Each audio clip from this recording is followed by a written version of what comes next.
Hello, and welcome to WhyILove Warhammer, the series where I go into an unscripted ramble about why I love something in this hobby. And today you've joined me for another live stream of painting up currently the Ivrain is the current project. And want to see how far we get. I'm not expecting to kind of finish Ivrain today, but getting closer to that point would certainly be very nice. So what I'm going to do is I'm going to start off here with a little bit of Gore Grunter fur. It's a lovely contrast paint. And I'm just using this on the leather belt that's going around her. It's not quite this color in the heavy metal art, but as much as I'd like to be somewhat faithful to the old source material, I'm not too fussy as long as it looks, nice. So just going to go around this belt. And yeah, just to see. One thing I quite like doing is when you've got a model that is as kind of colourful as Ivrain is, as kind of resplendent. All these lovely purples and blues and golds. I think having a slightly drab, realistic leather kind of adds to that. It makes it, having those makes the rest of the model feel kind of more resplendent by sheer contrast. So yeah, I like having a kind of leather brown belt.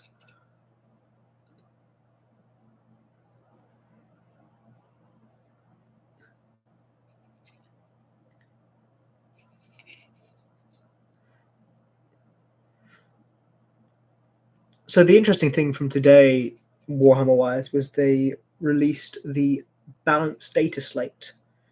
People have been getting very excited for, saying, "Oh, this is sorely needed." What's interesting though is I feel like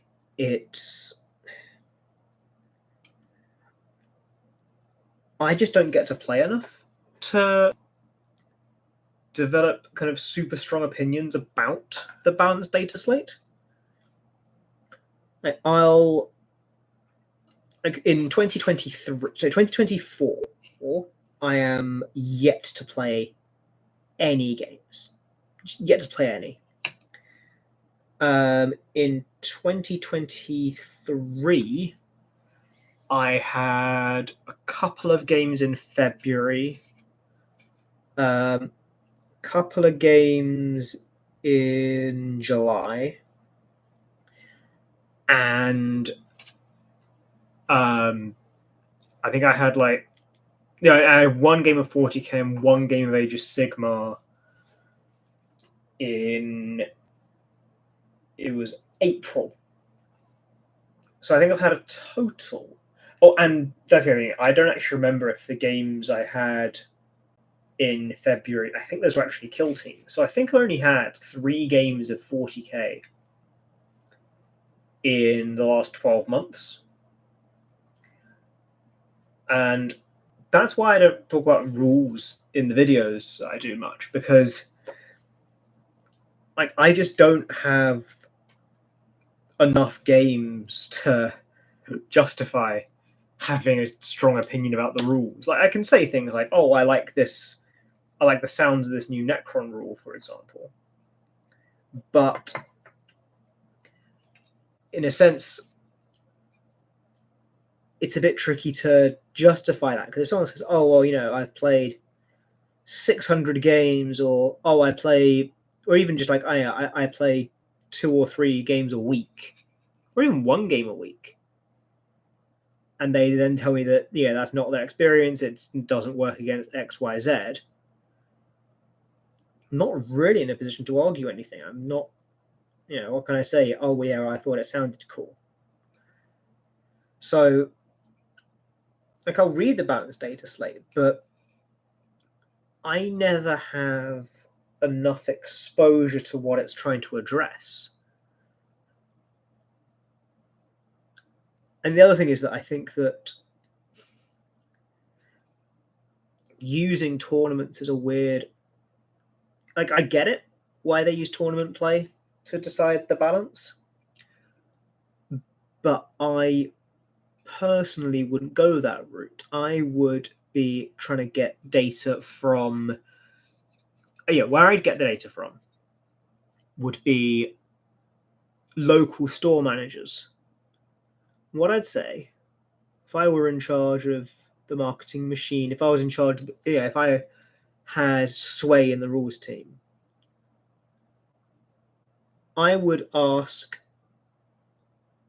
I'd ask the managers of stores to record how many, what the win rates were for different armies, and how many people were playing those armies. Because, again, I'm not the first person to point out that if one person, if you have one person who plays an Eldari list and they win 2 games and they've had a total of 3 games, it's going to look like they've got a 66.6 recurring % win rate. Conversely, if you have, say, 12 Leagues of Votan players, and one of them wins 100 games, and the other 11. So the guy and one guy with League of Votan plays 100 games, wins 100 games. Meanwhile, the other people playing in your meanwhile the other 11 Leagues of Votan players are playing 1 game and losing 1 game. It's going to look like your Leagues of Votan crew are doing a lot better than they really are. What you have actually is one incredibly skilled Leagues of Votan player for an army that otherwise needs a buff. And that could easily be true for any army. Right? There is no certainty that just because it's got a certain percentage win rate, that actually means that it's good. And that almost feels like sacrilege to say, but yeah, you cannot actually tell how good an army is just based off win percentage at tournaments. People will often tell you online that part of the reason that Eldar players do so well is because they are so specialist. The people who tend to play Eldar are the people who are already very good at the game.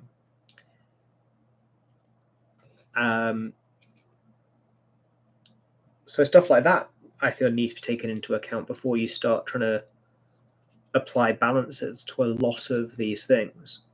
I mean, as a Necron player, I'm glad that the Necron points weren't too badly affected. As a Chaos Knights player, it's neat to see our point costs go down, and as a Harlequins player, it was nice to see that of all the Eldari units that were touched, the Harlequins were left alone, and of course, Ivrain has not really been touched in this balanced data slate. I also think what would be a really good way of doing the balances isn't just change the points, but also updating what the rules do. I feel like part of what hindered Necrons in all of 9th edition was that our command protocols were like the same as in function, but not in execution as the AdMech. But the AdMechs just did it better. So I actually remember very vividly when the Necron Codex came out for 8th edition, for 9th edition, the launch one, and I was still losing. I was really rather upset because I knew that that was the best my Necrons were ever going to perform in the whole edition against the other armies. And if I still wasn't able to win, then what's the point? That's when I started really going whole hog into other armies, because clearly I was not a good Necron player.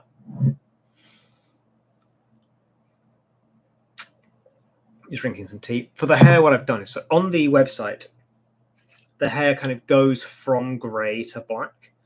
So what I've actually just done is use Nuln Oil to just go down the hair, because that will naturally pull lower down the hair in the recesses, but less at the top. The top gets to stay lovely and grey, but the lower parts will be far darker. You know, that's not going to be the only coat I do, but I thought that was just a fun thing.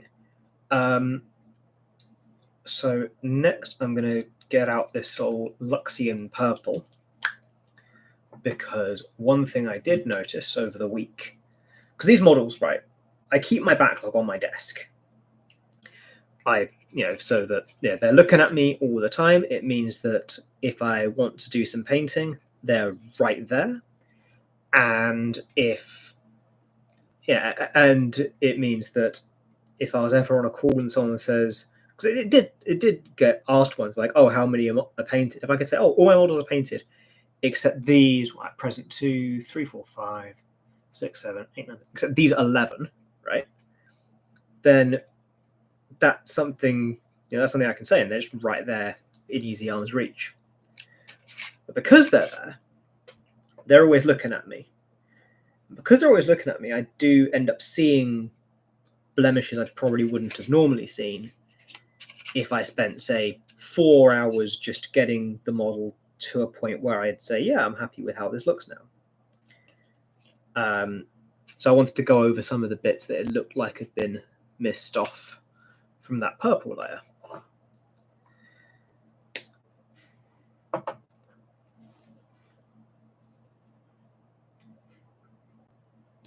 It's been weird because I've been doing stuff for this channel kind of in between looking for, I'm going to call it traditional jobs.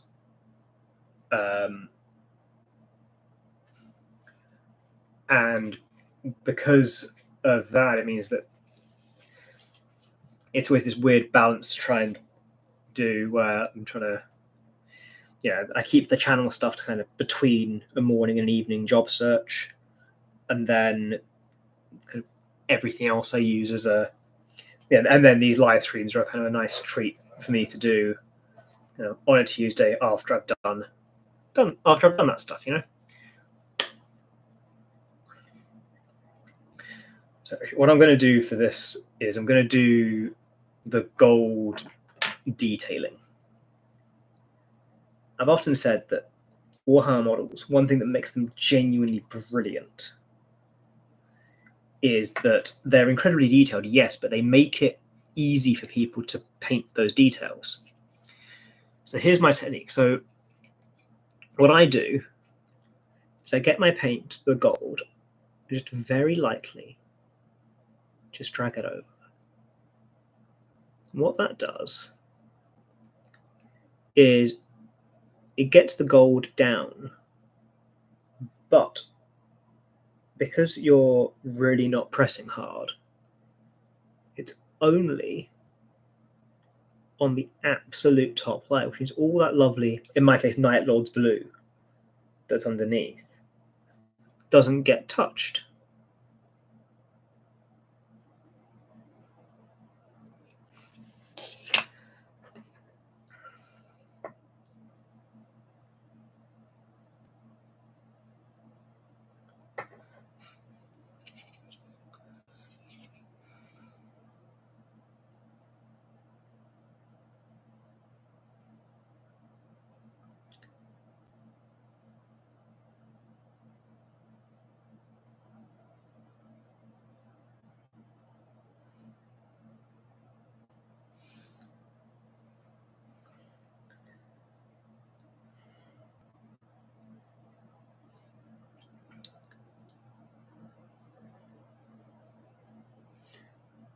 Yeah, I'm kind of wanting to do stuff a bit differently this week anyway, because my channel recently reached kind of the full monetization mark, so I'm actually getting ad revenue, had memberships open since I announced that. But because YouTube work a bit differently, you unlock memberships when you're like 75% of the way to ad revenue. So yeah, I've got ad revenue now, because in a sense, I just think I love the notion of being able to do this for a living. I just, emulate so many of my hobby heroes. I know not all of them do it for a living.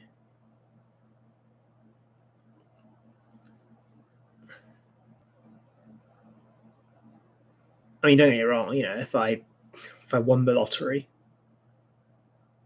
I'd turn off monetization and I just do this for fun and for structure. But while I look for a job, I can be making a little bit of something from this, then yay.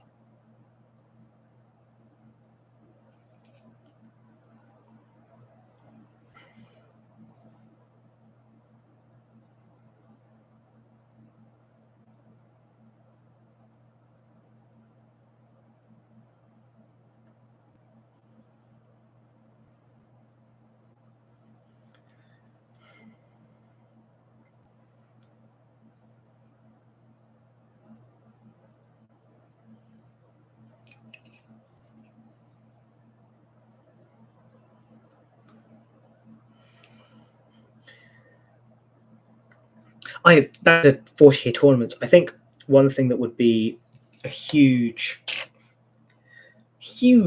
improvement to the entire Warhammer 40k system, right, for tournament play, would be to overhaul what you can bring as your list.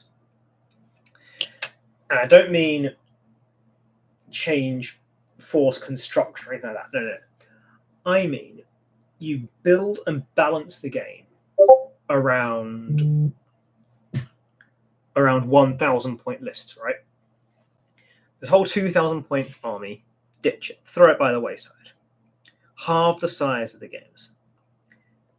But then what you do is you reintroduce the allies matrix. What you do with the allies matrix is you say that if you're going to a tournament, you need to bring 2 1,000 point armies that cannot work together in the allies matrix. So you can't bring Ultramarines and Blood Angels. You can't bring Eldari and Drukhari. You can't bring Genestealer cults and Tyranids.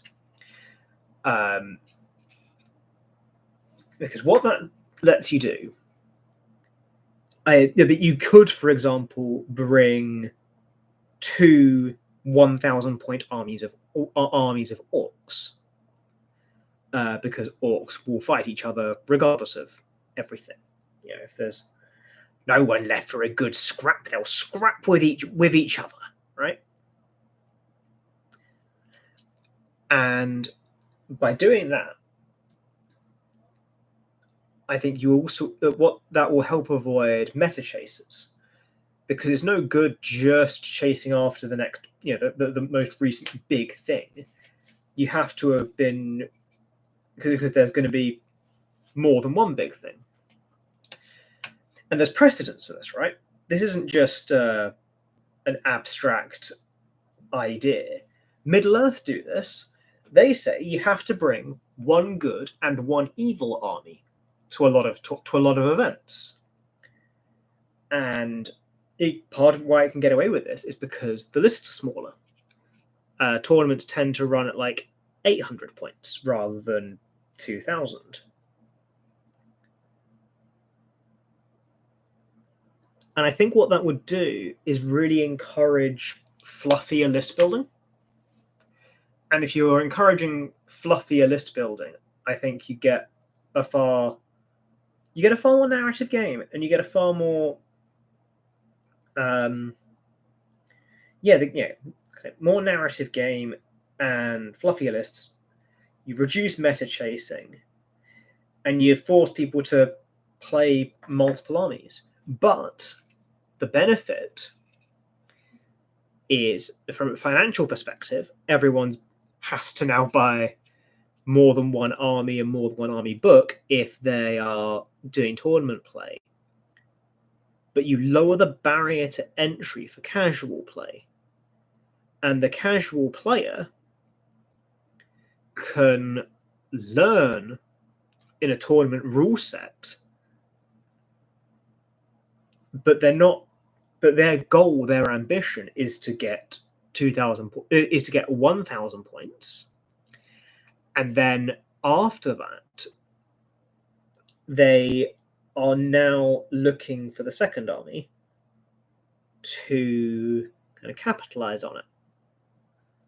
So that's my big idea for changing the tournament scene.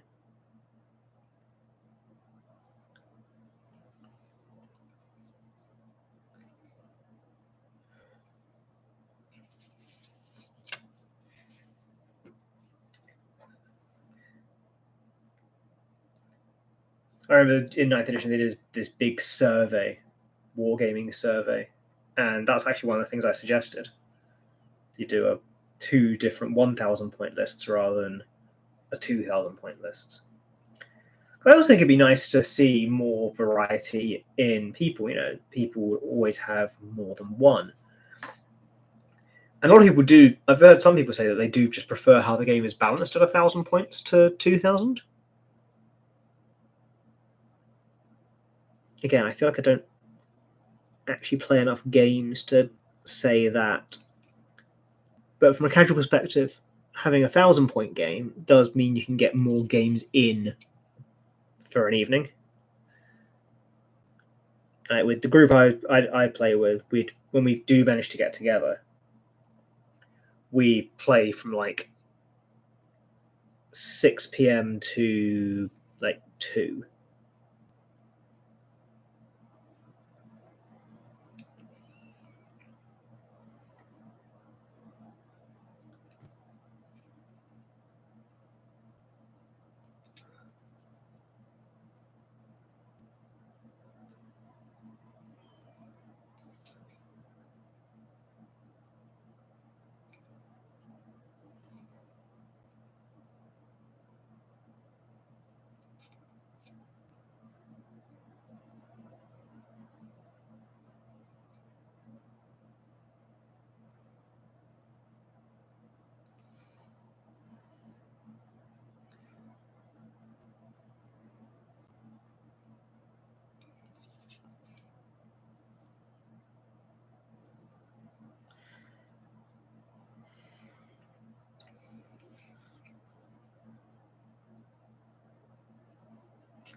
Hello, viewers. Sorry, I've been looking at the model. I didn't see you in. Yeah, welcome to the stream. Feel free to post anything to the chat you want to say or ask. What are you working on right now? If indeed you are painting, and if you're not painting, do you have anything in your backlogs that you're looking forward to starting, or that you're trying to kind of build up to starting?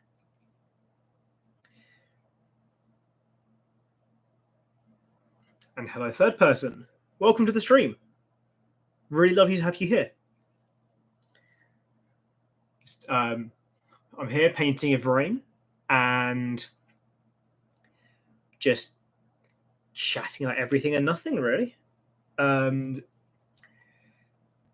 just seeing how far we get painting this model and just enjoying ourselves while we do, because this is a fun hobby. I feel like it's really easy to lose sight of how fun this hobby is, because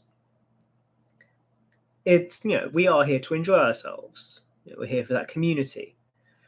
I spent a good chunk of today recording a video just about this community and why I love it so much. Just over 13 minutes long once you include the end card.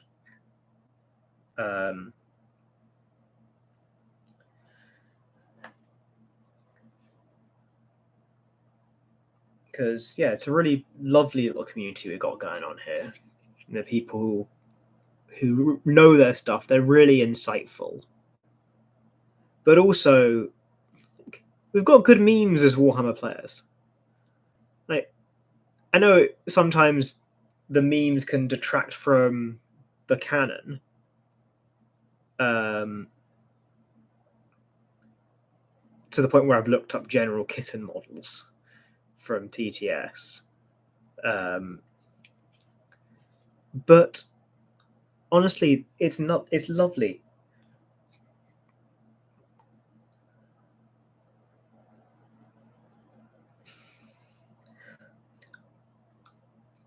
I'd love to be.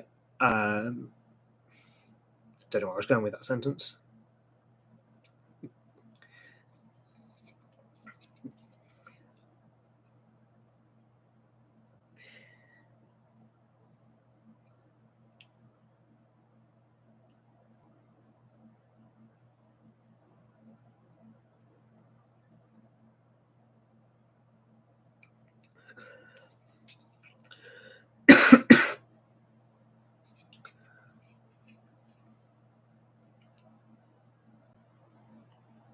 So whenever I'm painting models, I like to do a thing of start painting, and then at a certain point, I call it tidy up, where you got what's left, where you've basically done the model, but it can look a bit rough around the edges, and then you just tidy it up. I don't know if anyone ever really. I don't know how other people. Yeah, if you're listening, how do you approach painting? Like, do you have steps in your mind for what you're doing and what needs doing next, or do you just kind of sit down and go?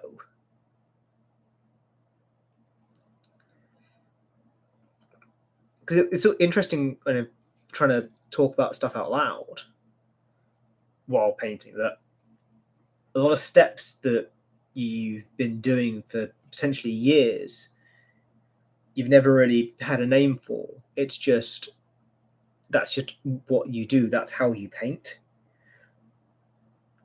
And it becomes very strange to start trying to explain them not in the abstract.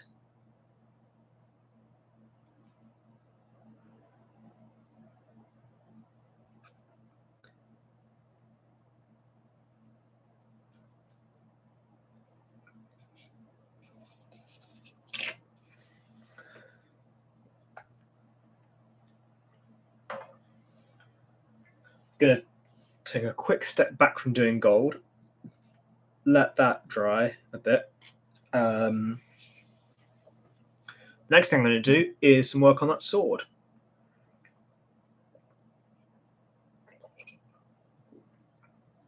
So what I'm going to do is I'm going to take a little bit of some Carabug Crimson, if it will open. Some of the bit of a downside with some of these Citadel paint pots is they have a tendency to seal themselves shut.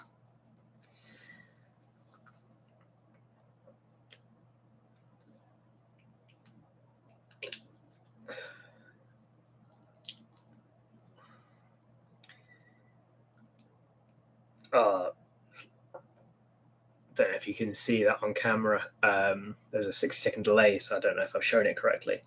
But oh dear God, that is sticky. What I'm going to do is take a little bit of this Carabug Crimson, and I'm just going to put. So I'm actually using a technique, trying to use a technique I got from Rogue Hobbies. So I'm going to put some of this Carabug Crimson in opposing corners of the blade. I'm going to do that on both sides.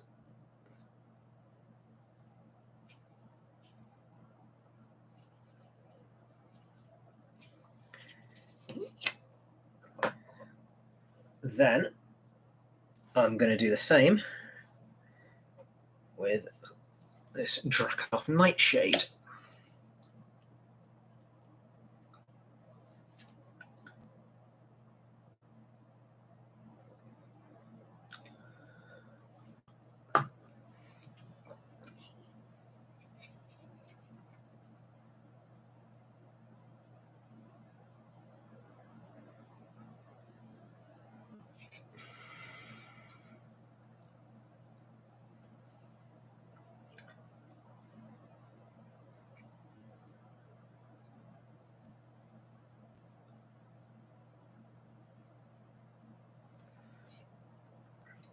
Okay. So now I've got that kind of on 4 corners of the blade. And then what I'm going to do is I'm just going to kind of drag the colors towards the middle of the blade. Just a little bit, just to get something a little bit thinner.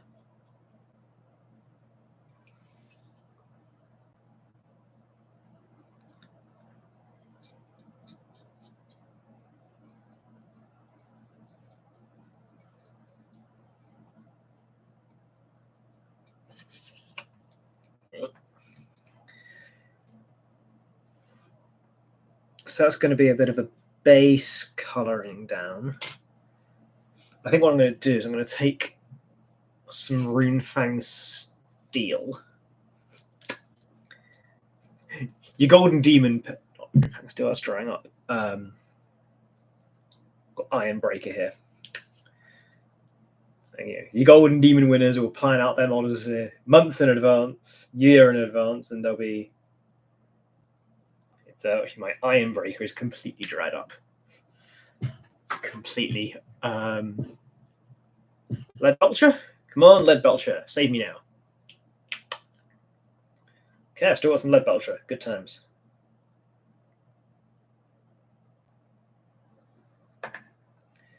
Put that on the tissue. Yes, it's not quite true to the technique I was initially emulating, but hopefully still going to get something that looks pretty and shiny with some hint of a lovely color underneath.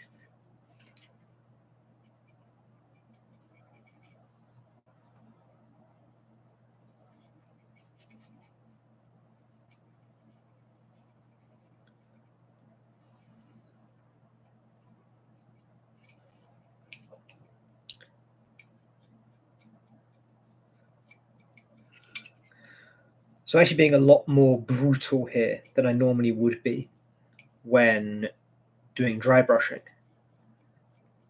because in a sense I'm trying to take some of the paint I'm trying to take off.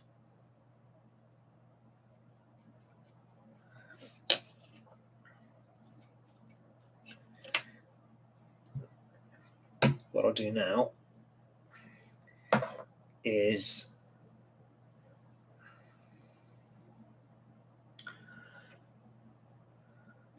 take a little bit of this Ulthen Grey. I like Ulthen Grey because it's kind of not quite white, but I kind of think I often think it looks a bit better than white in certain situations.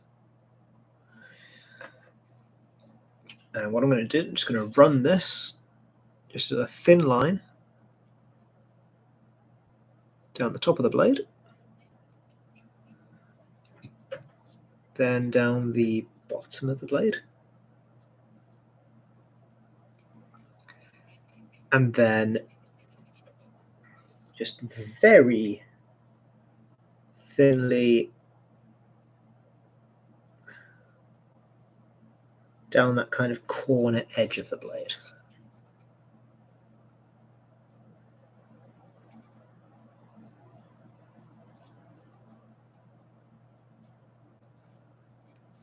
There's another time where I use the side of the brush to go very lightly along a sculpt section. Because that can look a bit blotchy at times, I'm just going to lick my finger a little bit. Just run my finger down the blade, down where I was just painting. So now that's given us a slightly mottled effect, but it's still undeniably, a blade.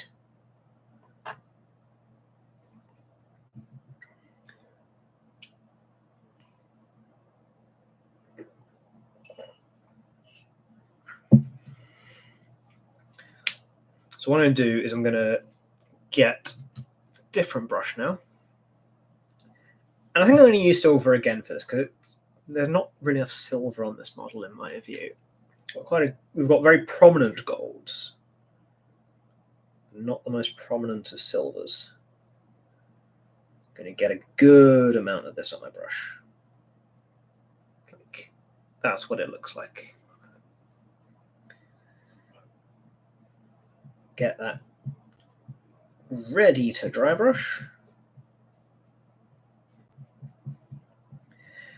And once again, because on this back section, there's a lot of very pretty calligraphy to it.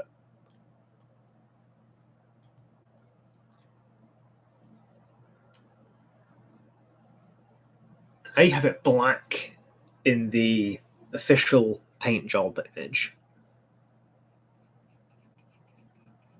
But I want something a little bit fancier than that. So I'm just going to be going down this model, down this, quite pale, not pale, light touch. A very light touch of silver. And if it messes up like that, where my paint was too thinned, I'm just gonna soak that up with a tissue.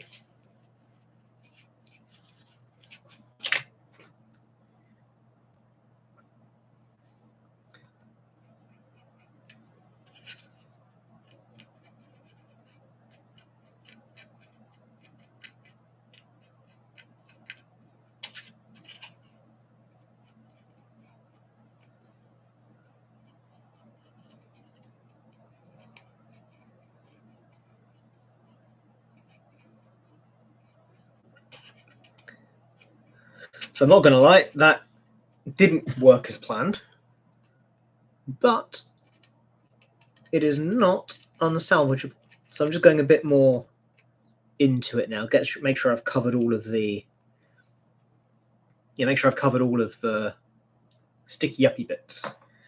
And what I'll do is on another coat, I'm going to go back in with the purple and really get and just try and get the inside bits. I'll use the contrast Luxio.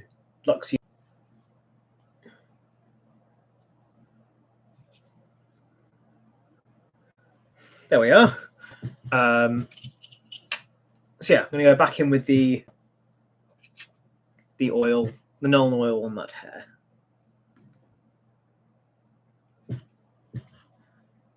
There we are. It's looking a bit better.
So what I'm doing here is I've got the Nuln Oil that I was using for the darker parts of her hair. And because this top bit of her hair is also very dark, just globbing it on.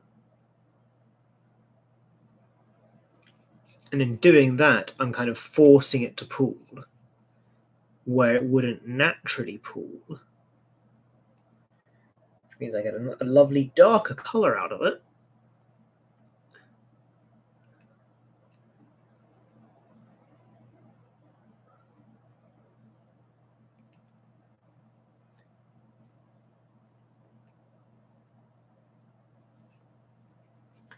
Do I think I'm going to win any awards for my painting? Of course not. But I do feel like I have a good time while I'm painting them, Thank you for the like.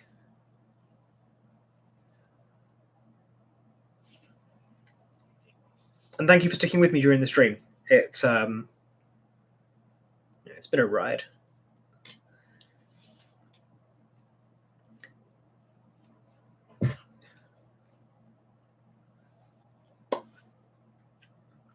I'm going to dry brush a little bit more of this Ulthen grey.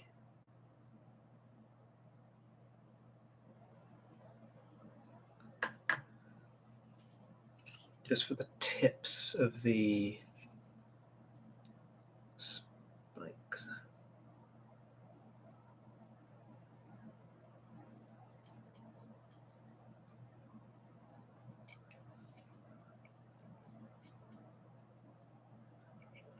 Just doing that to add a little bit of definition to them as well.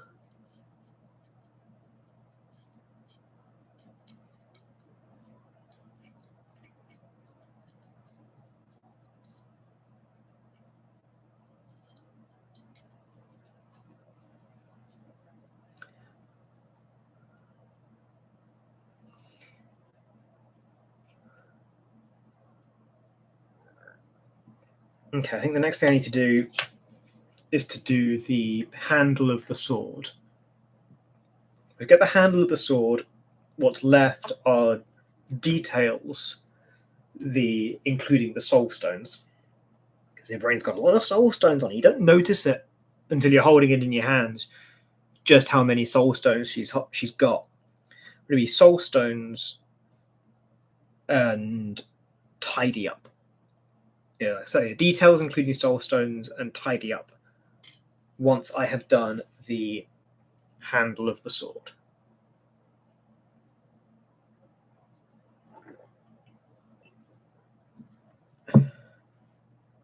I made a cup of tea before the stream to keep my voice able to speak during it, and it is going cold. Just trying to think. So there's a lot of gold on the model. I'm thinking. Got golds, got reds. If I had any kind of coppery colours, try and use a copper colour for this. But I'm wondering. No, let's stick with gold.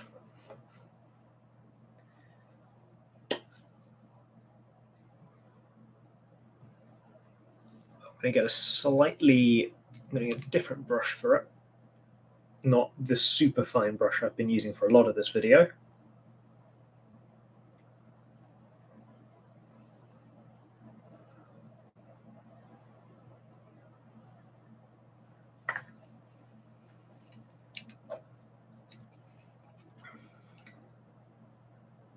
And again, I'll be doing the soul stones at a different point in time.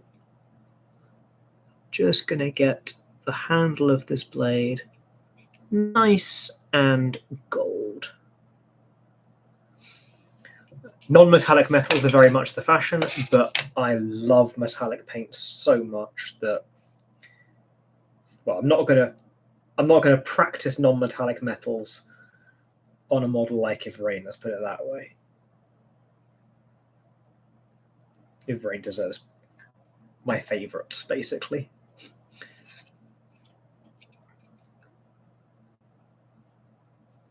Yeah, when you can. You do what you like for painting.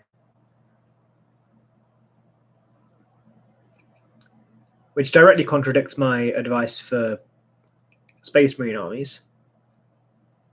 But paint what you like does supersede that tidbit.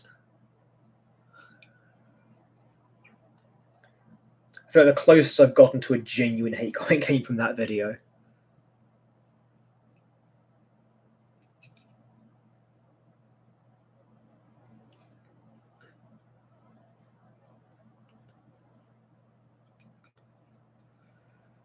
That's not to say I've not had any negative comments, but most negative comments I receive actually do feel like constructive criticism.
Okay.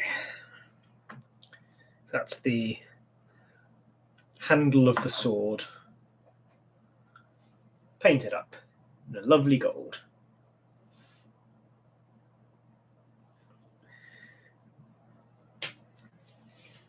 So yeah, next week's stream is definitely going to be next week's stream is definitely going to be details and tidy up.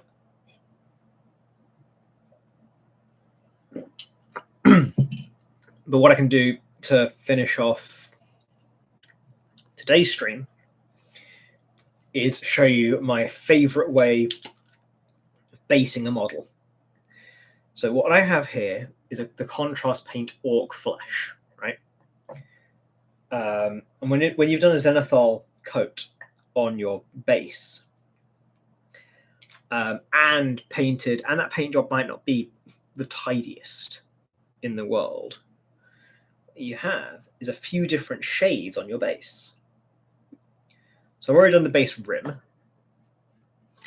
But what I do, go in and use orc flesh on all the visible parts of the base, not being too fussed about how even it is. In fact, it's a bit better if it's not even.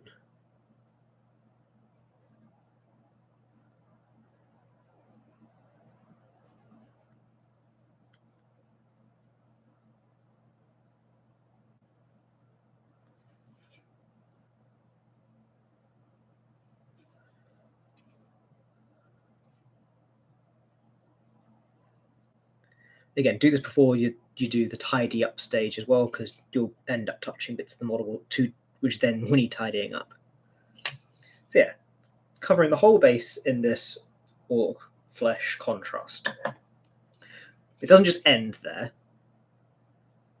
No.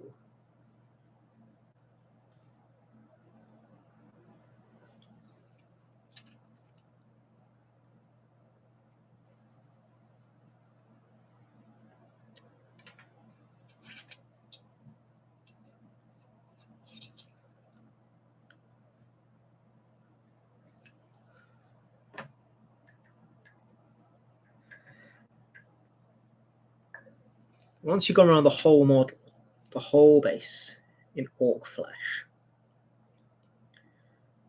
what I like to do is I then get the Valhallan Blizzard technical paint, which is for basing. I don't cover the whole base in snow, just little bits. Just a dab here and there of Valhallan Blizzard. And what that does, the effect that produces, is it's like the snow is just melting. You know, like we've had snowfall, like we had really heavy snowfall last night, and it's now kind of 2 p.m. It's just melting, but it's still otherwise fresh. And my favorite thing about it is about that technique is my favorite thing is how it looks. I love snow. My second favorite thing about it is that you don't have to be that patient. Yeah, if you wanted to look like fresh snow just falling upon the ground, you got to wait for it to dry. Not so if you're trying to, if you're using this technique. So I didn't anticipate actually using the Valhallan Blizzard today, so I didn't get it out on my desk, which means you might end up seeing my trousers, but no, we're good.